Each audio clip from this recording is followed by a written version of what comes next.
होगा, मैं दोबारा आप लोगों के लिए एक वीडियो लेके आ गया हूँ। हमारे पिछले 2 वीडियोस में टॉपिक चल रहा था फाइनल अकाउंट्स का, जो कि रेलेवेंट है हमारी 11th 12th और बीकॉम के लिए। फर्स्ट वीडियो हम लोगों ने फाइनल अकाउंट्स के लिए बनाई थी पार्ट 1, उसके अंदर हम लोगों ने थोड़ा बेसिक जाना था कि कौन कौन से अकाउंट्स जो बनाए जाते हैं हमारे फाइनल अकाउंट्स के अंदर।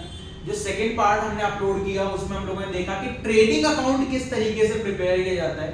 और आज वाली वीडियो में हम लोग ये देखेंगे कि ट्रेडिंग अकाउंट के बाद बनने वाला अकाउंट पीएनएल अकाउंट कैसे प्रिपेयर होता है। ठीक है, तो आओ इस वीडियो को उसको समझ लेते हैं। सबसे पहले बात कर लेते हैं फॉर्मेट, जो कि हमने पहले भी समझा है, लेकिन इस वीडियो में एक रिकैप ले लेंगे उसका। आओ जी, बात करते हैं फॉर्मेट की। तो पीएनएल अकाउंट यानी कि प्रॉफिट एंड लॉस अकाउंट है, प्रॉफिट एंड लॉस अकाउंट। हम लोग जब ट्रेडिंग अकाउंट बनाते थे तो उसमें हमारा निकलता था ग्रॉस प्रॉफिट। क्या निकलता था? ग्रॉस प्रॉफिट, या फिर लॉस भी हो सकता था। तो जो भी ये ग्रॉस प्रॉफिट या ग्रॉस लॉस हमारे ट्रेडिंग अकाउंट में बनता है, वहीं से कैरी फॉरवर्ड होके कहां आ जाता है? हमारे पीएनएल अकाउंट में।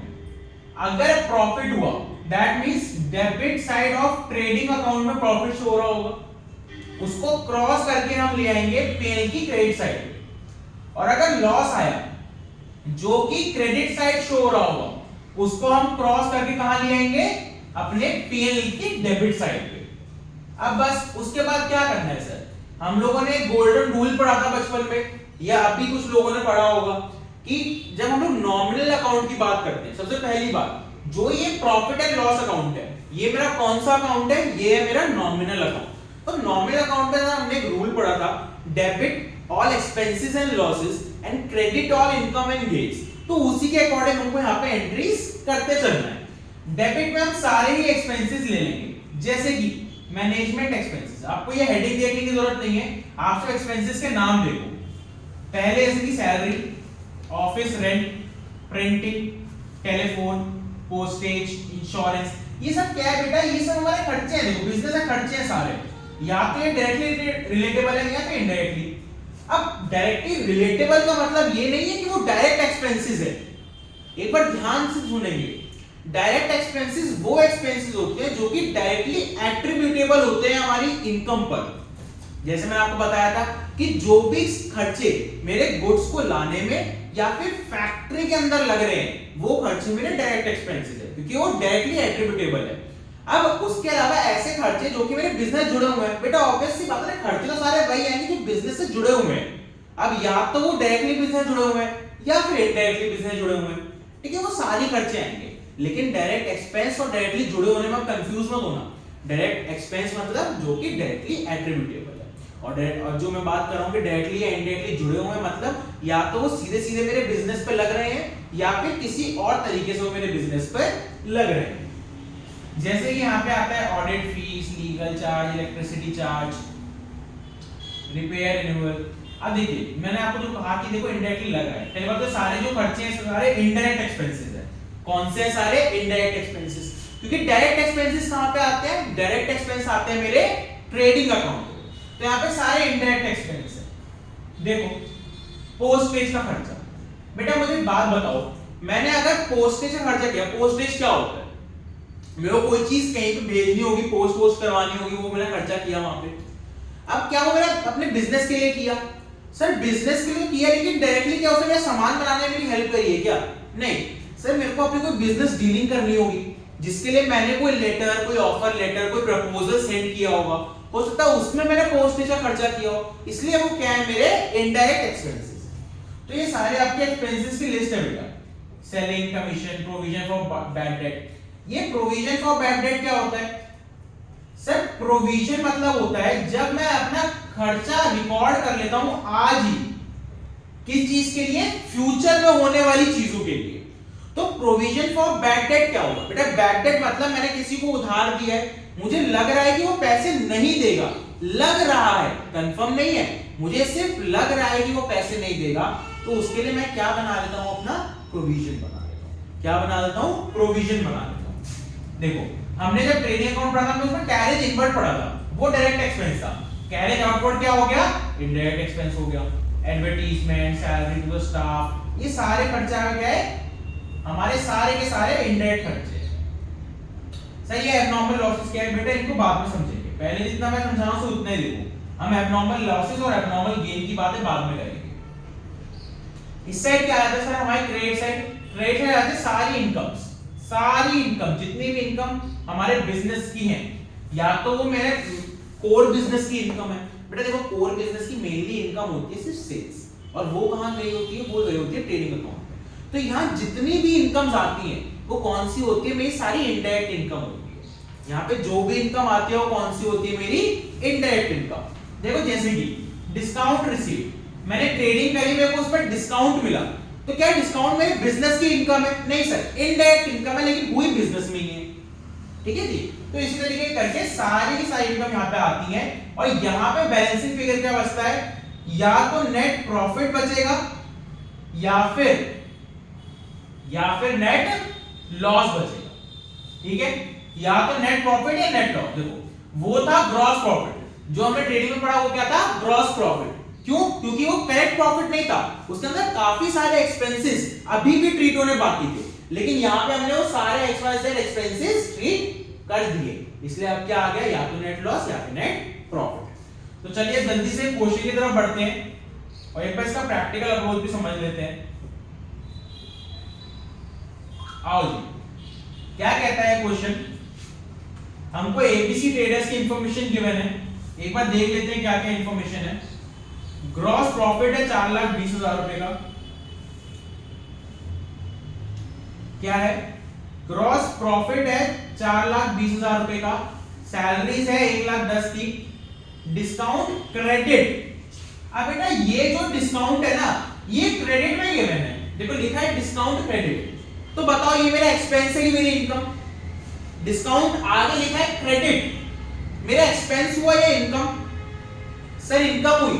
अभी मैंने आपको एक रूल बताया था ना, क्रेडिट और इनकम एंड गेन्स, डेबिट और एक्सपेंसेस एंड लॉसेस। तो जो ये क्रेडिट में गिवन है क्या हुई, मेरी इनकम हो गई। ये वाला डिस्काउंट जो डेबिट में है, सर ये मेरा एक्सपेंस हो गया। बैड डेट्स गिवन है, डेप्रिसिएशन गिवन है, लीगल चार्जेस गिवन है, consultancy fees, audit fees, electricity charges, telephone postage and telegram charges, stationery, interest paid on loans. तो साफ साफ दिखा सर ये सारे हमको ना एक्सपेंसेस हमारे गिवन है, और एक ग्रॉस प्रॉफिट है और एक ये डिस्काउंट है, सिर्फ यही हमारी इनकम है। एक ये इनकम साइड आएगा और एक ये इनकम साइड आएगा, बाकी सारे क्या है हमारे एक्सपेंसेस है। तो बस अब तो सर हमको पता ही लग गया है क्या करना है, तो अब तो हम सिंपल अपना अकाउंट बना लेंगे। चलो तो बनाते हैं। सबसे पहले अपना बेसिक फॉर्मेट बना लेंगे। इतना फॉर्मेट तो आपको कम से कम बनाना ही है बेटा, पूरा परफेक्ट मत करो, लेकिन इतना तो आपको फॉर्मेट बनाना ही है। क्या है ये? Particulars amount, particulars amount. हम अपने आइटम्स पुट करना स्टार्ट करेंगे। ये है आपका डेबिट और ये है आपका क्रेडिट। चलिए सबसे पहले तो हमको ग्रॉस प्रॉफिट दिख रहा है। बेटा ग्रॉस प्रॉफिट कहां आता है? बाय ग्रॉस प्रॉफिट के नाम से। ग्रॉस प्रॉफिट कहां आता है? बाय साइड पे आता है। क्यों? क्योंकि मेरे ट्रेडिंग अकाउंट में डेबिट का आया होगा, वहां से क्रॉस करना है मेरे को इसको, ठीक है ना, वहां से क्या करना है? क्रॉस करना है। तो यहां लिख देंगे बाय ग्रॉस प्रॉफिट। चलो कितना है मेरा ग्रॉस प्रॉफिट?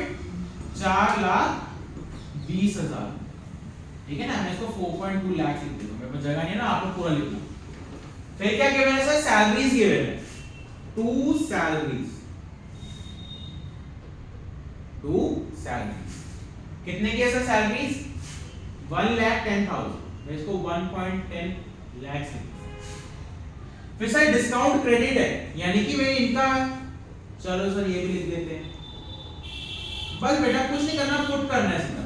सबसे सिंपलेस्ट क्वेश्चन है आपका। 18,000 है, कितना है सर? 18,000। सबको लाख की वैल्यू में लिख रहे हैं, तो इसको भी वैसे लिखेंगे। आगे क्या है सर? डिस्काउंट डेबिटेड, यानी मेरा खर्चा हो गया, तो खर्चा भी रिकॉर्ड कर दो। 2 डिस्काउंट, आते दोनों डिस्काउंट के नाम से ही है, 0.19 लाख। फिर क्या है सर, फिर बैड डेट्स है, क्या है, बैड डेट्स। कितने के हुए सर मेरे बैड डेट्स, 17,000 के हुए। कितने के हुए सर, 17,000। देन डेप्रिसिएशन, डेप्रिसिएशन कितने का हुआ है सर, डेप्रिसिएशन हुआ है हमारा 65,000। कितने का, 65,000 का। लीगल चार्जेस सब मेरे एक्सपेंडिचर है बेटा, सब एक्सपेंडिचर, सबको बस पुट करना है। बहुत ही छोटा सा क्वेश्चन, बहुत ही आसान सा क्वेश्चन मैं आपको करा रहा हूं। अब तो मेरे को बोरियत से लग रही है यहाँ तो कुछ नहीं करना है, सारी चीजें उठा के डालते रहो डालते रहो डालते रहो बस। कितने की है सर कंसल्टेंसी, कंसल्टेंसी फीस हमने पे करी है सर 32,000 रुपए। कितने की, 32,000 रुपए। ऑडिट फीस, लीगल चार्जेस, ये सब हमारे इनडायरेक्ट एक्सपेंसेस है।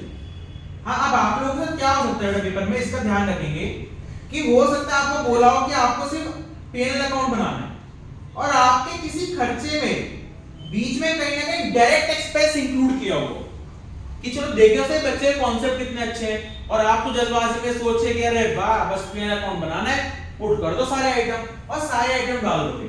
इसलिए ध्यान ये रखना है सिर्फ कॉन्सेप्ट्स के ऊपर कि सर क्या ये डायरेक्ट एक्सपेंस तो नहीं है। अभी फिलहाल यहाँ पे जो है सारे हमारे इनडायरेक्ट एक्सपेंस।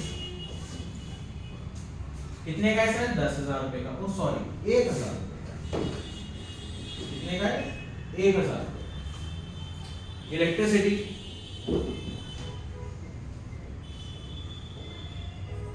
इलेक्ट्रिसिटी कितने की सर, 17,000 रुपए की। टेलीफोन, पोस्टेज एंड टेलीग्राम, इसको हम बस टेलीफोन लिख देंगे।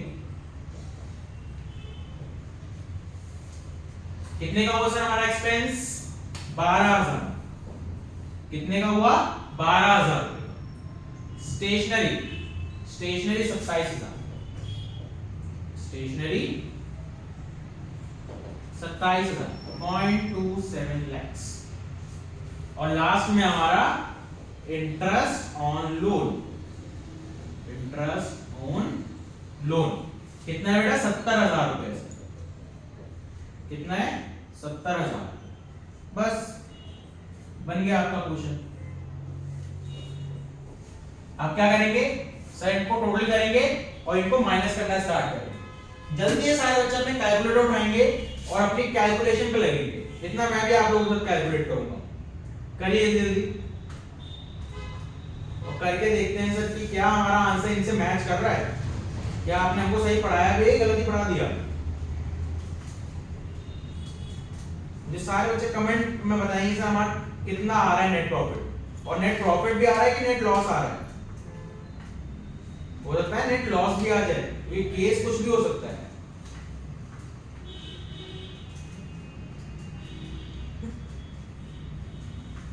हाँ जी बताइए क्या आ रहा है, नेट प्रॉफिट की नेट लॉस, नेट प्रॉफिट आ रहा है सर, नेट प्रॉफिट कितने का आ रहा है बच्चों, नेट प्रॉफिट, नेट प्रॉफिट आ रहा है सर 43,000। कितने का आ रहा है नेट प्रॉफिट, 43,000। चेक कर लेते सर इनका भी आ रहा है क्या, आइला ये तो मैच कर गया, करेगा बेटा, बहुत इजी क्वेश्चन था। मुश्किल क्वेश्चन हो तो नहीं करता ना सर, इजी करेगा, नहीं मेरे से करेगा, आपसे नहीं करेगा, मेरे से तो मुश्किल भी कर लेगा। ठीक है जी, तो ये बनाया क्या हमने अपने एक छोटा सा profit and loss account, profit and loss account.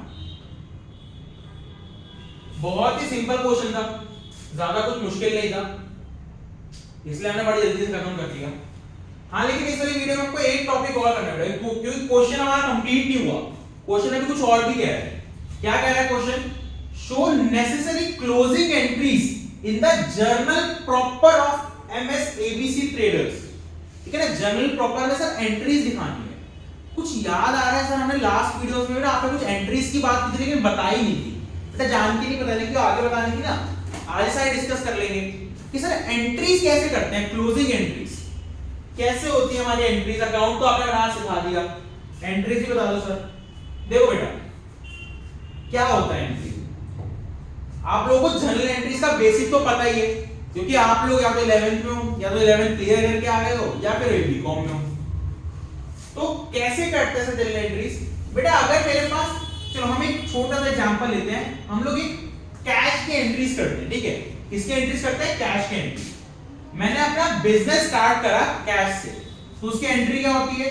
उसकी एंट्री होती है sir cash account debited to capital, cash account debited to capital, ठीक है? लेट्स से 10,000 कैश सेल्स हो गई सर, क्या हो गई? कैश सेल्स, उसमें ही पैसा आ गया, किसके थ्रू सर? सेल्स। कितने की हुई सर? 5,000 रुपए की। एक परचेज भी ले लेते हैं सर, परचेज कर ली हमने, उसमें पैसा चला गया, कितने की परचेज कर ली सर? 3,000 रुपए की। देखो आप लोगों के सामने मैंने 3 एंट्रीज करी, अगर मेरे को इन एंट्रीज को बुक्स ऑफ अकाउंट में पुट करना है तो कैसे करूंगा?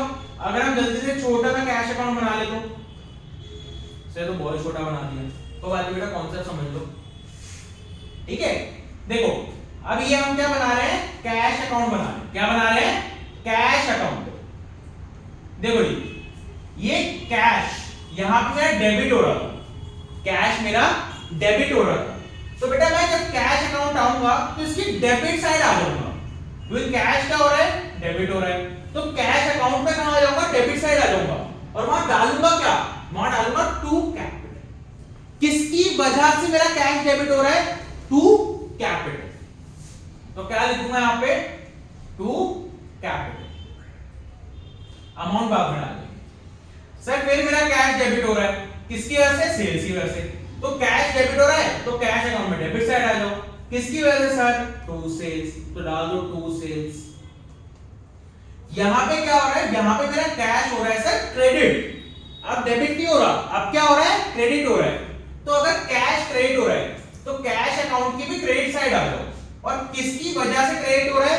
परचेज की वजह से, तो उसको डाल देंगे बाय परचेज।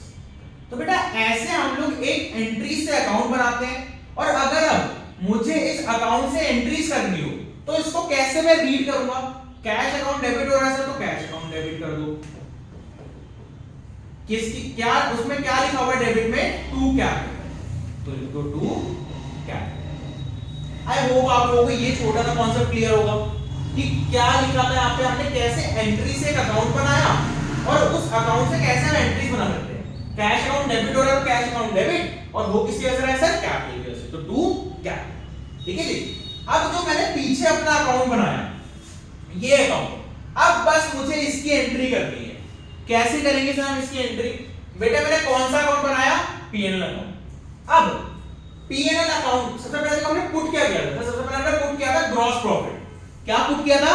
Gross profit. पहले इसकी एंट्री कर लो सर। कैसे करेंगे एंट्री? पीएनएल अकाउंट क्या हो रहा है बेटा? क्रेडिट हो रहा है सर। जीपी क्या हो रहा है? यहां पे तो ग्रॉस प्रॉफिट डेबिट हो रहा है, ये डेबिट होगा तभी तो वो क्रेडिट हो रहा है सर। तो इसकी एंट्री अगर हमको इससे देख के करनी तो कैसे करेंगे? क्योंकि हमारा पीएनएल क्रेडिट हो रहा है तो लिख देंगे 2 और किसकी वजह से? ग्रॉस प्रॉफिट की वजह से। किसकी वजह से? ग्रॉस प्रॉफिट की वजह से। तो ये देखो बन गई जनरल एंट्री, दैट्स इट, बन गई general entry. Gross profit account debit to PNL account. इसी तरीके से ना अब हम सारी एंट्री करेंगे। देखो पहले आपको इसकी एंट्री अलग करनी है क्योंकि ये डिफरेंट अकाउंट से उठ के यहां पे आ रहा है, ठीक है ना। तो इसकी एंट्री हम अलग करेंगे। अब बाकी सबकी एंट्री कर दो। पीएनएल यहां पे डेबिट हो रहा है तो हम इनकी एंट्री कर देंगे पीएनएल अकाउंट डेबिट। अब सारे खर्चे लिख दो, to salaries, to discount, to bad debts, to depreciation, to legal charges, to consultancy. बस यही होता है। ऐसे ही हम लोगों को क्या करनी होती है? जनरल एंट्रीज करनी होती है जब हम कोई अकाउंट बनाते हैं। तो जब लास्ट क्लास में हम लोगों ने बनाया था ट्रेडिंग अकाउंट, तो सर अगर ट्रेडिंग अकाउंट की एंट्री करनी है तो कैसे करेंगे?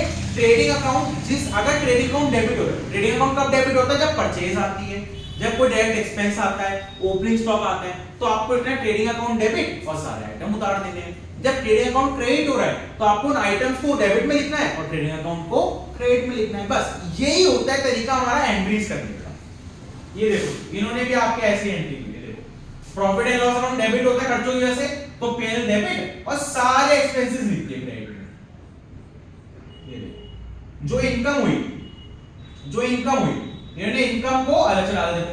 सर हमारी डिस्काउंट रिसीव हुआ और हमारा प्रॉफिट एंड लॉस क्रेडिट हो गया, लिख दिया।